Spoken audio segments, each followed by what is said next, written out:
नमस्कार, मी अमित गद्रे. तुम्ही पाहताय पुढारी न्यूज. पुढारी फोकसमध्ये सगळ्यांचं स्वागत. आजचा प्रश्न मुंबईकरांच्या आरोग्याशी जोडला गेलेला आहे.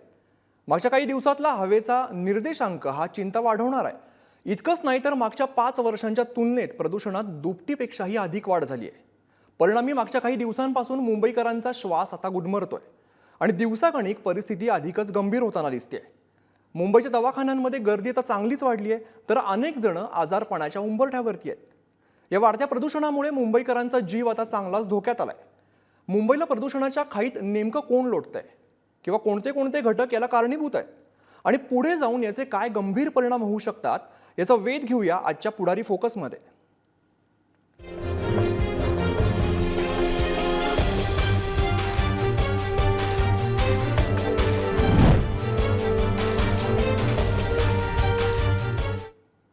आज या महत्त्वाच्या मुद्द्यावरती चर्चा करण्यासाठी आपल्यासोबत जोडल्या गेल्यात पर्यावरणवादी अनुसया काळे छाबरानी नागपूरवरून आहेत आणि मुंबईकरांना नेमका काय त्रास होतो हे सांगण्यासाठी आमचे प्रतिनिधी रिद्देश हातीम आपल्यासोबत आहेत.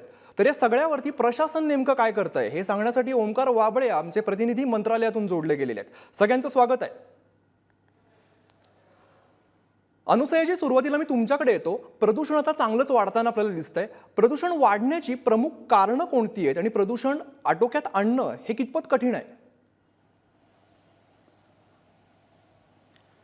नमस्कार. सगळ्यात आधी तर मी म्हणेन की आपण जे विकासाचे कामं घेतले आहेत, एक जल जंगल जमीन जे आपण म्हणतो, जे प्रदूषणाला नियंत्रणमध्ये ठेवतं, तर आज आपले जंगल आपण मोठ्या प्रमाणात कापतोय. शहरांमध्ये जे विकासचे कामं सुरू आहेत त्याच्यामुळे मोठ्या प्रमाणात झाडं कापली गेली आहेत. रस्त्याचे कामं सुरू आहेत. हे सगळे कामं जेव्हा आपण विचार करतो तर हे पर्यावरणावरती खूप मोठा परिणाम होतो, याचा खूप धोका येतो. झाडं जी आहेत ते तुमचं पूर्ण प्रदूषण घेतात आणि ते पूर्ण सोक करतात, हे आपल्याला सगळ्यांना माहिती आहे. जंगल जे आहे, जंगल जर नाही राहिलं तर प्रदूषणाचं प्रमाण मोठ्या प्रमाणात वाढेल. डोंगरं जी कापली जातात आहेत, आपण मोठ्या प्रमाणात डोंगर पण कापतोय, त्याची जी डस्ट आहे आणि माती आहे ती पण जी आहे ती प्रदूषणाला खूप मोठी जिम्मेदारी आपण हे करू शकतो. मेन म्हणजे काय आहे की एकत्र पूर्ण शहराला जे आपण फोडून ठेवलेलं आहे, एक नाही सगळ्या शहरांचे हे हाल आहेत. तर या ह्याच्यामध्ये जेव्हा आपण घाईघाईनी सगळे प्रकल्प आटपतो, तर या प्रकल्पांमध्ये जसं एक रोडचं काम मी घेईन, रोडचं काम जर संपवायचं आहे तर तो कॉन्ट्रॅक्टर काय करतो, लोकांना त्रास होतोय, लोक ओरडतात म्हणून घाईनी त्या रोडचं काम आटपतो, तो रोड उघडतो.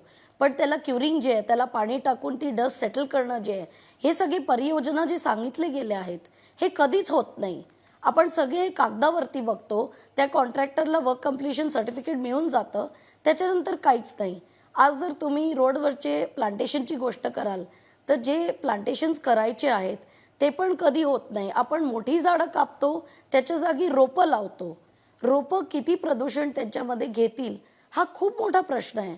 आणि ग्रीन पॉकेट्स, आज आपण एकही ग्रीन पॉकेट किंवा ग्रीन स्पंज ज्याला म्हणतो ते तयार नाही केलेले आहेत शहरांमध्ये, तर प्रदूषण वाढणारच आहे. आणि जितक्या उपाययोजना आहेत त्या वारंवार केल्या जातात, पण त्याची अंमलबजावणी जी आहे ती अगदीच आपल्या ग्राउंड लेवलवरती कुठेच दिसत नाही.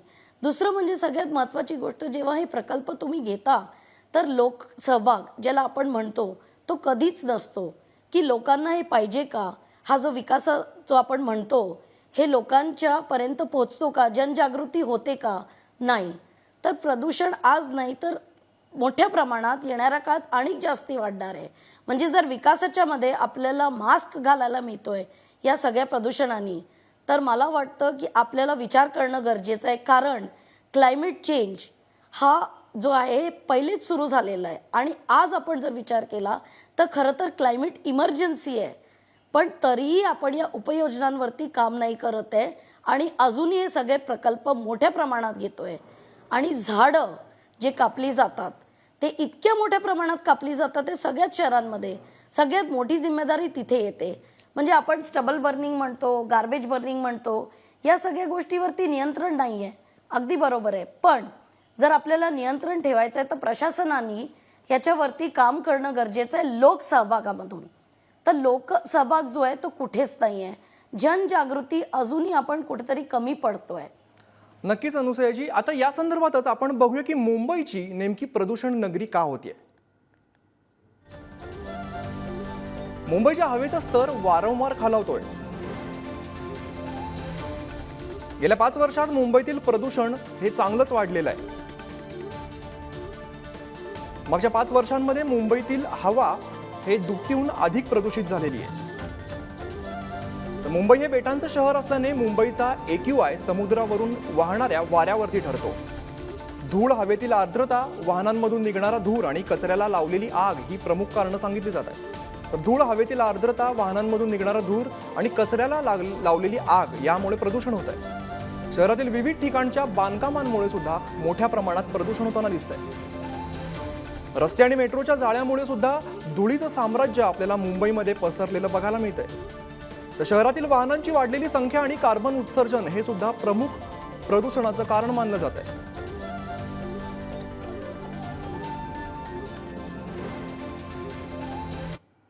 यानंतर जाऊया, आमचे प्रतिनिधी ओमकार वाबळे आपल्याला जोडले गेलेले. ओमकार, प्रशासन नेमकं काय काळजी घेत आहे? प्रदूषण चांगलंच वाढलेलं आहे, यासाठी काय उपाययोजना केल्या जात आहेत?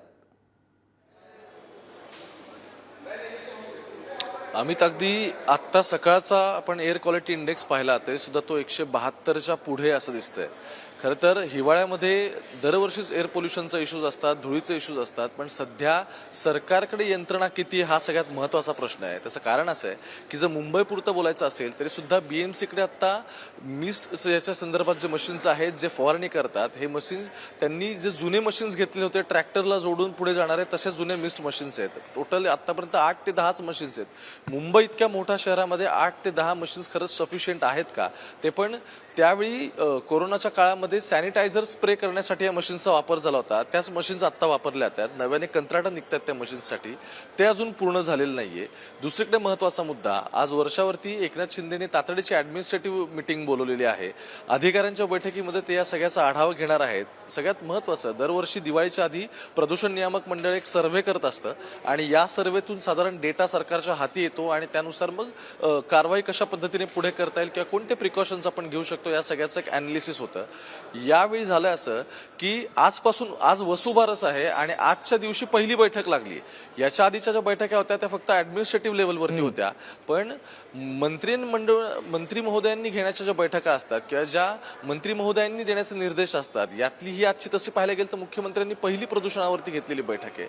त्यामुळे अशावेळी ज्यावेळी प्रशासन काही वेगळ्या गोष्टींमध्ये अडकलेलं आहे, प्रशासनाला आणखी काही महत्त्वाचे मुद्दे आहेत, त्यावेळी प्रदूषणाचा मुद्दा महत्त्वाचा वाटत नाहीये का, हा प्रश्न उपस्थित होतो. दुसरा एक महत्त्वाचा या सगळ्यामध्ये मुद्दा म्हणजे आज बैठक होणार आहे, पण त्याच्या आधी काही राज्य सरकारच्या आरोग्य विभागाने नियमावली दिली होती. या नियमावलीनुसार वेगवेगळ्या ठिकाणी धुलीकरण कंट्रोल करण्यासाठी त्यांनी अगदी कन्स्ट्रक्शन्सच्या गोष्टी असतील किंवा येणाऱ्या काळात काही छोट्या मोठ्या आणखी महत्त्वाचे विषय असतील. काही ठिकाणी तर रस्ते धूळ कमी व्हावी म्हणून रस्ते पाण्याने साफ केले असं दिसतंय. पण या गोष्टी सफिशियंट आहेत का हा प्रश्न उपस्थित होतोय. अर्थात आजच्या जी अधिकाऱ्यांची बैठक होणार आहे त्यातून नक्की काय निष्पन्न होणार आहे, कारण आजपासून दिवाळी सुरू झाली, ऑटोमॅटिकली फटाके फोडणं वाढणार आहे. जरी सरकार आवाहन करते की दिवे लावा, तरी सुद्धा फटाक्यांचं प्रमाण कमी होतंय का यावर्षी ते पाहणं सुद्धा महत्त्वाचं आहे, कारण त्यामुळे आणखी एअर पोल्युशन इंडेक्स वरती जाणार आहे. तो 200च्या वरती जवळपास मुंबईचा दिवाळीच्या दरम्यान तर सहज जाईल असं दिसतंय. नक्कीच ओमकार, खरं तर हे जे प्रयत्न केले जातात प्रशासनाकडून ते पुरेसे आहेत का, हा प्रश्न सुद्धा तितकाच महत्त्वाचा आहे. आपण यानंतर जाऊया रिद्धेशकडे. रिद्धेश, मुंबईकरांना आता मॉर्निंग वॉकला बंदी आहे किंवा मास्क वापरण्याचं सुद्धा आवाहन केलेलं आहे, तर नेमका मुंबईकरांना आता सध्या त्रास काय होतोय? नक्कीच अमित, आपण पाहिलं मागील जसे तुम्ही म्हणाले मागच्या 5 वर्षांमध्ये मुंबईमध्ये प्रकल्पांची कामं ही खूप वाढली आहे आणि प्रकल्पांच्या कामामुळे जी धुळी पसरतात आहे त्यामुळे मुंबईमध्ये मागील काही दिवसापासून प्रदूषण हे देखील खूप वाढलं आहे. महानगरपालिकाकडून एक गाईडलाईन जाहीर करण्यात आली होती आणि त्या सर्व जे बांधकामाची कामं असेल, सरकारी संस्थेची कामं असेल, त्यांच्यावरती या सर्व गाईडलाईन लागू करणे होते. मात्र काही अजून जे बांधकाम असेल, MMRD असेल, त्यांनी हे सर्व जे गाईडलाईन जाहीर करण्यात आले होते ते त्यांच्यावर त्यातून लक्ष देत नाही. पालिकाकडून देखील कारवाई सुरू केली गेली. दुसरीकडे आपण पाहिलं मुंबईमध्ये सध्या प्रदूषण हे खूप वाढत आहे, कारण आता आपण बघितलं तर आजपासून दिवाळी देखील सुरू झाली आहे.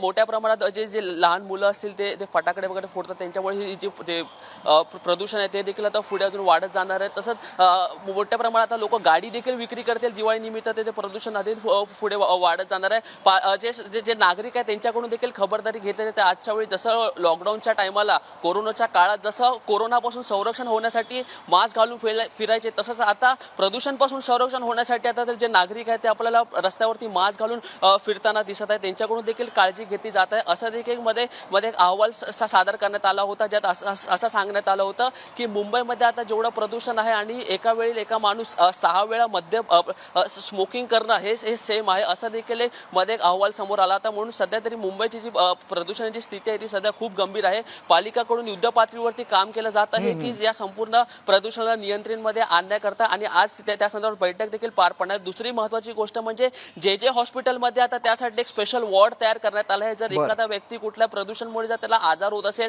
की म्हणजे आपण पाहिलं की आता सध्या सीझन देखील चेंज झालाय, थोडी आता हवेमध्ये आता थंडावा पसरला आहे आणि त्यामुळे देखील नागरिकांना थोडा सीझन चेंज झाल्यामुळे लोकांना आपल्याला व्हायरल त्यांच्यामध्ये शरीरामध्ये पाहायला मिळालं. बऱ्याच नागरिकांना सर्दी आणि खोकल्यांचा त्रास देखील होत आहे. आणि दुसरीकडे आता जे प्रदूषण वाढत आहे त्यांच्यामुळे हा जो त्यांना त्रास आहे तो देखील त्याला आणखी वाढला आहे. आणि आरोग्यावरती मोठे परिणाम आपल्याला बघायला मिळत आहेत. पण या प्रदूषणाची नेमकी कारणं काय आहेत ते पाहूया आपण ग्राफिक्सच्या माध्यमातून.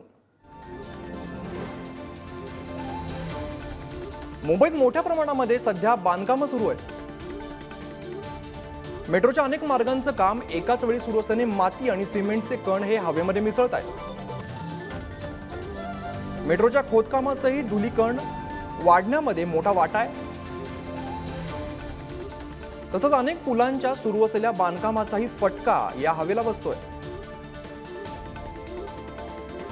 पूल, मेट्रो, इमारत बांधकामाच्या ठिकाणी चारही बाजूने धूळ रोखण्यासाठी झाकणं आवश्यक असतं, मात्र तसं केलेलं सध्या दिसत नाहीये. उघड्या ट्रकमधून साहित्याची वाहतूक सुद्धा केली जाते. ट्रकमधून साहित्य नेलं जाण्यापूर्वी पाणी फवारणी करणं आवश्यक आहे, पण तो नियम पाळताना सध्या कोणीच दिसत नाहीये. डम्पिंग ग्राउंडवरती बंदी असताना सुद्धा काही वेळा आग लावल्याने विषारी धुराचं साम्राज्य पसरलेलं बघायला मिळतंय. पुन्हा एकदा आपण जाऊया आपल्या पाहुण्या अनुसयाजींकडे. अनुसयाजी, निसर्गात होणारे बदल हे नेमके कसे घातक आहेत आणि त्याचे काय परिणाम होताना दिसत आहेत? सर, हवामान बदलमध्ये आपण बघतोय की कोरोना नंतर जे लोकांना वारंवार जो त्रास होतोय, एक तर सगळ्यात आधी मी म्हणेन की क्लायमेट चेंज हे एक्सेप्ट करणं प्रशासनाने गरजेचं आहे. बरोबर. आपण सस्टेनेबल गोल्सच्या गोष्टी करतोय, पण त्या सस्टेनेबल गोल्स फक्त मला कागदावरती दिसतात. जेव्हा खूप जास्ती त्रास व्हायला लागतो तेव्हा प्रशासनाची मीटिंग्स होतात. पण माझा प्रश्न हा आहे की जसं तुम्ही म्हटलं की काही प्रकल्प जे आपल्याला घ्यायचे आहेत त्याचं प्लॅनिंग, त्याचे उपयोजना हे सगळं व्यवस्थित वर्षानुवर्ष चालत राहतं. मग या गोष्टींवरती काम का नाही होत? सगळ्यात मोठी गोष्ट म्हणजे जसं तुम्ही म्हटलं मेट्रो वगैरेचं, तर हे प्रकल्प आले, सुरू झाले, पब्लिक ट्रान्सपोर्ट आहेत, बसेस आले, ई बसेस केले. या सगळ्या करता आपले जे वाहतूक आहे ते रस्त्यावरती कमी का नाही होते? का आज ट्रॅफिक जास्ती होतोय? 2 व्हीलर्स 4 व्हीलर्स मोठ्या प्रमाणात दिसतात आहेत. म्हणजे कमी व्हायच्या ऐवजी तर कार्बन फुटप्रिंट कमी करण्याच्या ऐवजी आपण वाढवतोय. जसं तुम्ही म्हटलं की बिल्डिंगचं कन्स्ट्रक्शन जेव्हा होतं तर त्याला झाकणं गरजेचं आहे. हे सगळे तुमच्या नॅशनल एअर प्लॅनमध्ये असतं, पण त्याची अंमलबजावणी जी आहे आणि आपण किती सिरियस आहोत की प्रशासन किती सिरियस आहे याच्यावरती खूप मोठा प्रश्न आहे. नक्कीच. इझी फायनान्स जे झालेलं आहे, एक सेल्फ ह्याच्यामध्ये लाईफस्टाईल चेंज, शहरांची वाढती चाल, या सगळ्याचं जर आपण एक अनालिसिस केलं तर हे सर्व्हेज जे आहेत यांच्यामध्ये एक्सपर्ट्स, म्हणजे मी हे नाही म्हणत की आमच्यासारखे एक्सपर्ट्स घ्या, पण जे खरंच ग्राउंड लेवलवरती काम करतात त्या प्रशासनाच्या कमिटीजमध्ये किंवा मीटिंग्समध्ये कधीच नसतात. बरोबर. तर हा एक खूप मोठा प्रश्न आहे. आणि क्लायमेट चेंजला ऍक्च्युली आपल्या सरकारनी एक्सेप्ट करणं की आज इमर्जन्सी आहे, त्याच्याकरता तुम्ही आत्ता बैठक घेता आणि तुम्ही फटाक्यांची गोष्ट केली तर एक सण फक्त नाहीये फटाक्याचे जिम्मेदार ह्याच्याकरता. एक ब्लँकेट बॅन असायला पाहिजे वर्षभर. म्हणजे ते कोणतेही सण असो, लग्न असो, तुमचे काही पण बाकीचे बर्थडे सेलिब्रेशन, अॅनिव्हर्सरी काही असो, त्याच्यावरती एक ब्लँकेट बॅन पाहिजे पूर्ण. बरोबर. वर्षभर तुम्ही त्याच्यावरती नियंत्रण ठेवा ताकी तुमचं एअर क्वालिटी इंडेक्स मग तुम्ही चेक करा. आणि जितके सेन्सर्स वगैरे लावले आहेत ते लावले तर आहेत सर, पण त्याच्यावरती ऍक्च्युली त्या डेटा अनालिसिस कोण करतंय, त्याच्यावरती जे उपाययोजना आहेत त्याची अंमलबजावणी कुठे होते, कोण करतंय, या सगळ्या गोष्टी आणणं समोर गरजेचं आहे. बरोबर. रिदेश, पुन्हा एकदा तुमच्याकडे येतोय. मॉर्निंग वॉकला बंदी असेल किंवा मास्क वापरण्याचं आव्हान असेल, त्याला मुंबईकर नेमका कसा प्रतिसाद देत आहेत? आपण जसं एकंदरीत पाहिलं की लॉकडाऊनच्या काळीमध्ये कंटिन्यू 1 ते 1.5 वर्ष हे नागरिक कंटिन्यू तोंडावरती मास्क लावून फिरताना आपल्याला पाहायला मिळाले आणि त्या गोष्टीला ते खूप कंटाळले देखील होते. त्यांच्या प्रतिक्रिया देखील आल्या होत्या की त्यांचा श्वास गुदमरतो या मुंबईमध्ये फिरणं, उन्हाच्या वेळी फिरणं.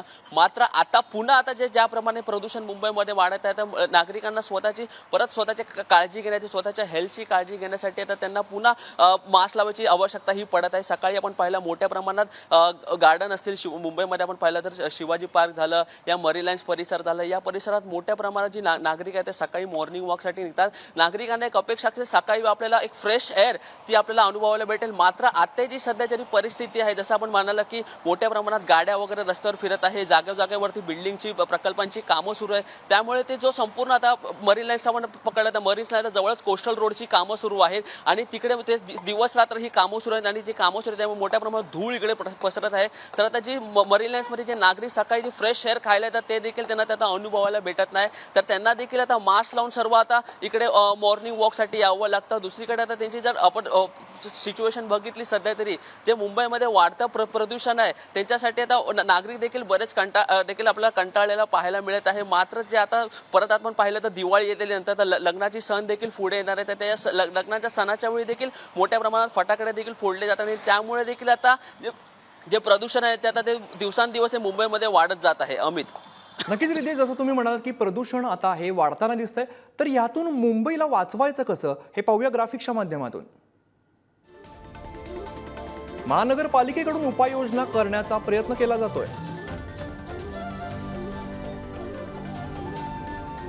तर 350 बेस्ट बसेसवरती हवा शुद्धीकरणाचं यंत्र बसवलं जाणार आहे. मुंबईमध्ये आणखीन इलेक्ट्रिक बसेस आणल्या जाणार आहेत.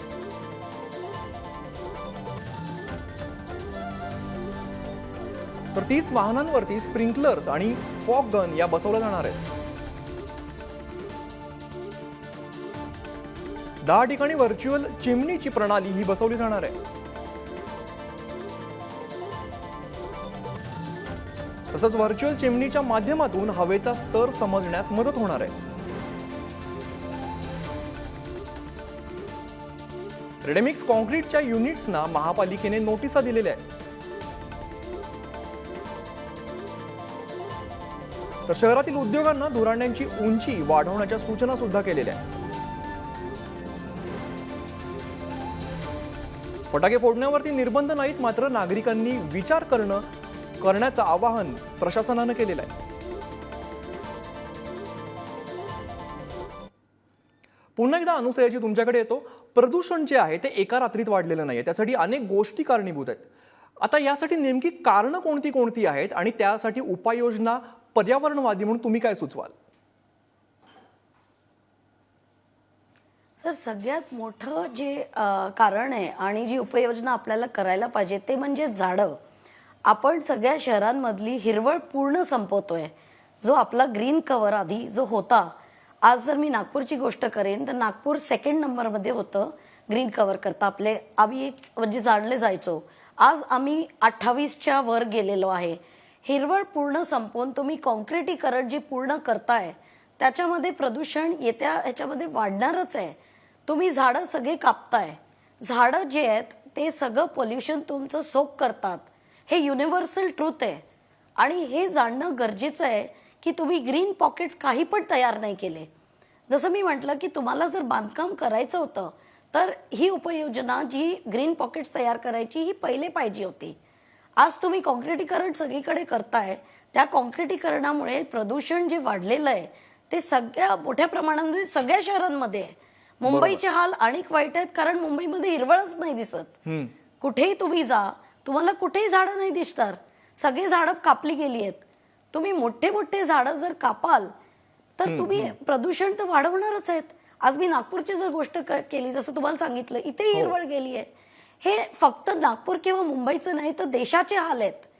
तुम्ही जंगल कापताय मोठ्या प्रमाणात, तर डोंगर कापताय जिथे मोठ्या प्रमाणात झाडं होती. तुम्ही मोठे मोठे प्रकल्प उभे करताय, सगळीकडे सिमेंटीकरण करताय. हो, पाणी जे होतं स्वच्छ पाणी आधी होतं, तुम्ही तलावांवरती सिमेंटीकरण करताय, तिथची झाडं कापताय. बरोबर. तर पाणी रिजणार कुठे? आणि झाडं जे आहेत, जे अगदी शुद्ध हवा देतात, जे ऑक्सिजन देतात, ते तुम्ही संपवताच आहे. आणि मग तुम्ही काय फिट करताय? तर जसं तुम्ही म्हटलं की बसेसवरती स्प्रिंकलर्स लावताय, बरोबर. तुम्ही मशीन्स लावताय, तुम्ही स्वच्छ हवे करता, ते काय नवीन एअर ह्याचे आले आहेत ते लावताय. बरोबर. म्हणजे आपली वाटचाल कुठे आहे? अनुसया, natural शेवटची 2 oxygen, मिनिटं आहेत. natural आणखीन एक जे प्रश्न प्रदूषण महत्वाचा आहे की आता होतं, दिवाळी त्याला आहे, संपवायचं. लग्न कार्य होत आहेत, त्यामध्ये फटाके फोडले जाणार, आतषबाजी केली जाणार, तर या संदर्भात नागरिकांना तुम्ही काय आवाहन कराल? मी जसं म्हटलं, एक ब्लँकेट बॅन पाहिजे. म्हणजे फक्त दिवाळी किंवा लग्नांवरती नाही, तर सगळ्या सणांवरती. कास्ट नो बार, रिलिजन नो बार. जसं आपण निवडणुकांमध्ये कोणी जिंकतं तर तेही मोठ्या प्रमाणात फटाके फोडतात. तिथून सुरुवात व्हायला पाहिजे. बरोबर. आणि नागरिकांना मी हे आवाहन करीन की आपलं जी दिवाळी सण किंवा आपलं कोणचंही सण जे होतं आधी, पूर्वी जे होतं ते होतं आपला कल्चर. आपले सण जे होते तेव्हा आपण फटाके फक्त फोडायचो. किंवा जसं लक्ष्मीपूजन व्हायचं तर शास्त्र करता जेव्हा लक्ष्मीपूजन व्हायचं तेव्हा एक फटाका आपण फोडायचो. आज जे आहे ही कॉम्पिटिशन झालेली आहे हो. की माझ्याकडे किती जास्ती आणि मी किती जास्ती खर्च करू शकतो. एक जसं मी म्हटलं की लाईफस्टाईल चेंजमध्ये नागरिकांना हे जाणीवच नाहीये की आपण काय करतोय. तर कुठेतरी आपण पण या प्रदूषणाला खूप मोठ्या ह्याच्यात जिम्मेदार आहोत. हो. तर जी जुनी दिवाळी असायची, आपली पारंपरिक दिवाळी किंवा पारंपरिक सण, कोणचे पण सण असो, बरोबर. त्याच्यावरती वळणं गरजेचं आहे आजच्या तारखेला. नक्कीच. अत्यंत आणि महत्त्वाचा नागरिकांचा असा सल्ला प्रतिसाद तुम्ही दिलेला तेव्हा आहे. मिळेल तर मुंबईच्या या वाढत्या प्रदूषणाबाबत चर्चा करण्यासाठी आपल्या सोबत पर्यावरणवादी अनुसया काळे छाबरानी या होत्या. तुमचे आभार. तसंच आमचे प्रतिनिधी रिद्देश हाकीम आणि ओमकार वाबळे हे सुद्धा आपल्या सोबत होते. तुमचेही आभार. पुढारी फोकसमध्ये आज इथेच थांबतोय. पाहत राहा पुढारी न्यूज.